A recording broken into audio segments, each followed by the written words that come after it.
Hi, hello, welcome back. So, today's topic is about, do you want to learn medical coding but have no idea regarding where to begin? And many of the working professionals nowadays have no time to go to an institution or an academy to learn medical coding. So for these kind of people, if you want to learn medical coding right sitting in your living room itself, here are few tips and here is a proper step-to-step guide like how you can learn medical coding from home. So this is a detailed topic if you are a life science graduate who are passionately looking for medical coding job and those who want to sit at home and learn. Here are the few tips. So don't skip the video in between, watch the video completely. So before entering into the video, if you're watching my channel for the first time, please do subscribe, and if you find it useful, please do share it with your friends also. So in this video, we will be discussing how being a fresh graduate, or if you are a candidate, you don't know anything about medical coding, how you can start learning it from your home without going to an institution. So in this, one thing I have to make a point, because self-study is good, but a proper guidance of a trainer is very much important. But what to do, most of us will not have enough time. If you are a working person, you will not be having a proper time to go to the academy and study. For these people, for 90 percentage, I'll say you have to get a support from your trainer. Otherwise, for doing the self-study, first thing what you have to do is get the PDF of ICD, CPT and HCPCS. Okay, you should have the PDF of all these three books. Before starting your class, you have to take a printout of these books and keep it ready. Okay. And second thing is, you have to start with ICD. To begin your learning, you have to start with ICD. So before learning all the guidelines and everything, for 2 days at least, you have to take the ICD book and see what all things are present inside the book and what all codes given. Just have a attachment with the book. That's it. I'm not saying you have to mug up or you have to read everything.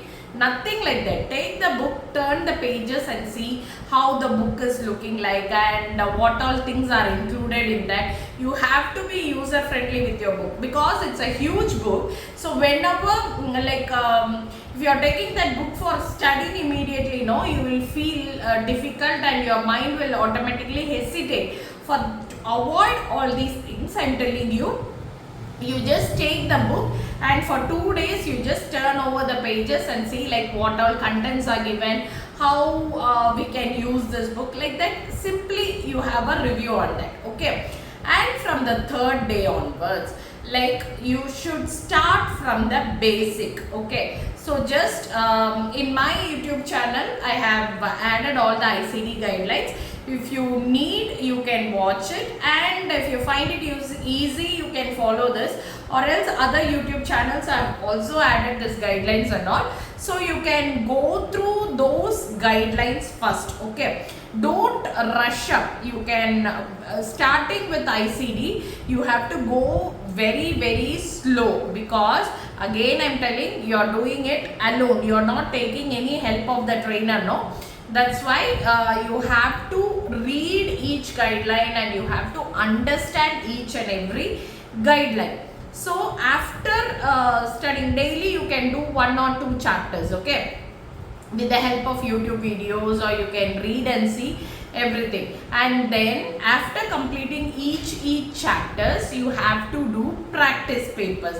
So for practice papers, you can approach any academy or any trainers, and you can gather those question papers and keep and start working out. Okay, start doing those question paper and check with the rationals, whether you're doing it right or wrong. Okay, so for correctly picking up the code, you have to understand the guidelines properly. That is very, very important, because like what to say, for picking up the code, the primary diagnosis is very much important. For assigning the primary diagnosis correctly, you have to understand the guideline. Okay, so once you are done with ICD, all the chapters, do 2 or 3 revision question papers. Like you can find out the question papers, and you can do like whether you are able to manage the time, or whether you are able to find out the answers accurately. Those things you have to do. Practice at least 2 or 3 revision tests once you complete with ICD.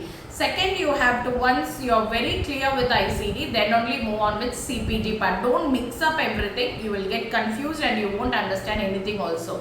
So once you are done with ICD, next move on with the CPT topic. CPT topic also, same thing you have to follow. Take each chapter, and many YouTubers like they have done video regarding the CPT topic also. Go through that CPT topic, each and every topic. So here I have to make one thing very clear. It's like before starting doing the question paper, you have to read the topic completely. For example, say if you are doing the 10,000 series of integumentary system, you have to read from the beginning till the end of integumentary topic CPT at least 2 times. Whatever things you feel important, you just underline and keep. Okay, because CPT guidelines is present in each and every paragraph, so that you have to underline whatever things you feel like this is an important point which is given here. So read the book at least 2 times, then only you start doing the question paper. As same like ICD, you have to do it chapter wise. Okay, and once you have done with the CPT also, and then again give a revision test combined with ICD and CPT. So now you will be almost clear with these things. And finally, you can take 1 or 2 days for this HCPCS. Open the PDF and keep your practice paper and start doing that thing also. Once you are done with ICD, CPT and HCPCS, if you are preparing for your CPC exam, you have to go through that billing questions also, which is included in this CPC exam. So those things you can get from any academy or any trainers, or if you need it, you can approach me also. I will send you. You have to study those questions also. And finally, you have to prepare nearly 15 to 20 mock papers. Do 15 to 20 mock papers, and if you are pakka clear with all the things, then only you have to register for your exam. Otherwise, don't do. You should score at least, while doing the mock, you have to score at least 80% in each mock. Then only the CPC exam will be easy for you. So this is all about like how you can yourself prepare for your CPC exam from home without approaching any academy. So these are the small tips which I can give you. Sorry. And in this way, if you practice, it will be really easy for you to clear your exam. So wish you all the best. And if you are looking for CPC crash course, you can join with me. It is only a very minimal fees, so that if you are interested, you can ping me in WhatsApp or Instagram. Thank you so much. Take care. Bye bye.